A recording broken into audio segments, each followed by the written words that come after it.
how you get the questionnaire to fulfill your objectives. So that's where you do not put in things that are not necessary.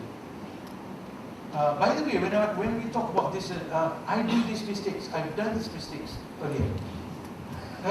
we will always have things to remember. In fact, I attended one research talk like this by a professor from UK who led a Europe-wide research, and his title of the talk was "How Not to Do Research."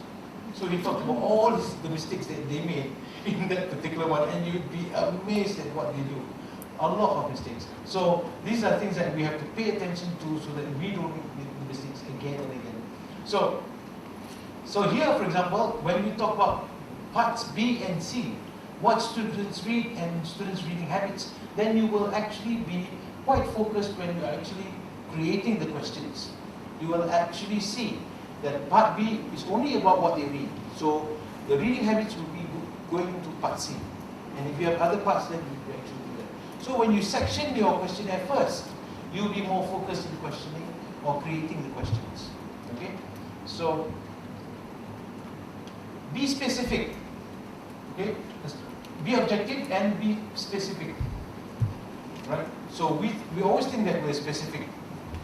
But most of the time, we ourselves, when we actually think and do it, we don't see it from the other person's point of view.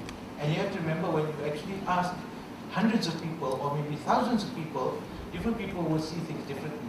And they may have different background that we don't know what they know or what they don't. So first, ask direct questions. Okay? When you are being specific, ask simple direct questions rather than complicate it with statements and so on. Clarify jargons and terminology. When we do things, we always see things and from our point of view. This is what we call mindlessly.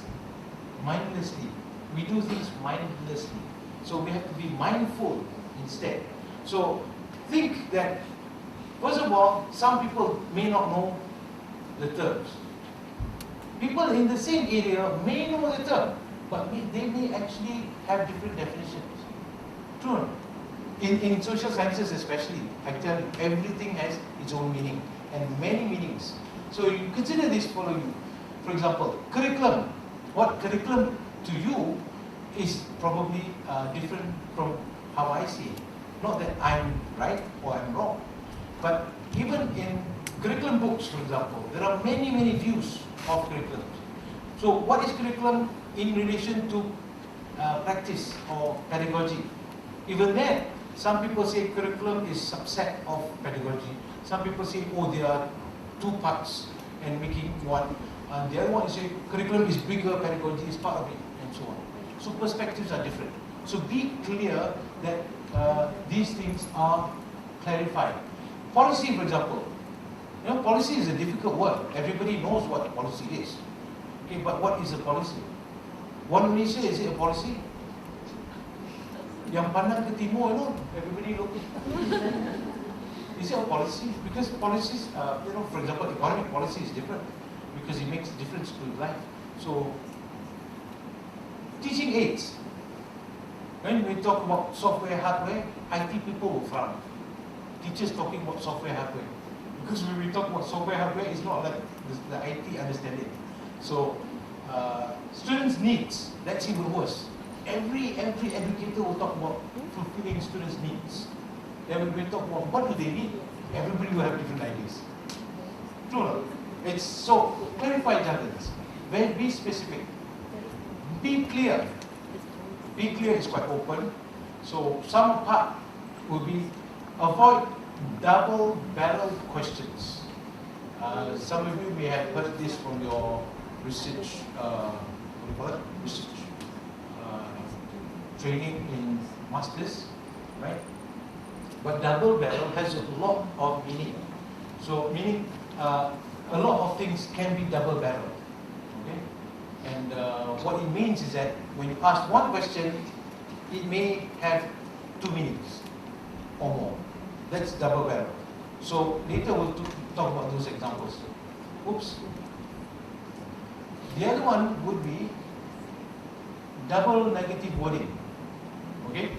Sometimes you ask something using the negative form, and then you forget, then you actually quote everything correctly, and then you interpret wrongly. Because the question was already negative. So, you know, that kind of problem. So, when it comes to question, if everything is positive, everything is going to be positive, then you have no problems when you're actually analyzing. Okay? So, avoid leading questions. We are quite good at leading questions, you know. Sometimes we use questions when we actually mean it as instruction. You know, I have to say this, women are better at that. Yeah. So, you know, for example, you know, a simple question like, well, you're in a room and you talk to somebody at the back. I forgot the gentleman's name. Yeah, what's your name again? We've met so many times. Lau, yes, okay. So, I'm saying to Lau, isn't it hot here? Well, he's not thinking very well, but actually if he thinks a bit more, he will open the window. Because I'm asking him, out of all the people around, means he's open the window. So the question is actually leading to an instruction or a request. Okay? So, in the questionnaire, we always have some kind of bias in our minds. So be careful about that. You can actually be leading questions, leading to certain answers. Beware of connotations. In English, a lot of words may not be neutral. Okay?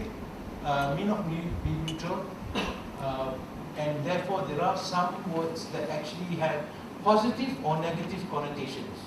Can you give examples of that? Any English teachers here? English teachers here? No? Do you have examples? For example, I can say, you know, I mean, let's say you're doing something funny, like playing with your palm. I can say, hey, that's childish. Or somebody might say, hey, that's cute. So cute and childish are two different things altogether. One is positive, one is negative. So we all know that cute is actually ugly, but adorable. But women are quite happy to be called cute anyway.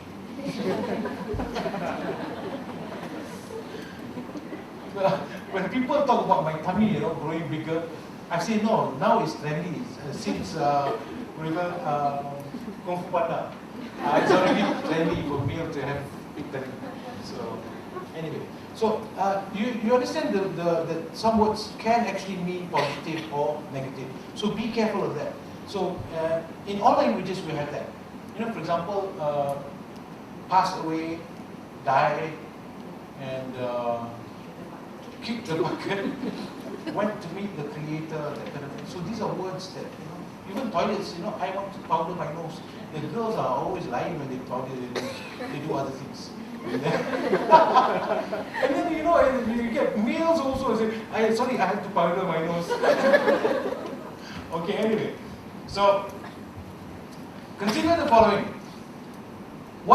How do we improve this?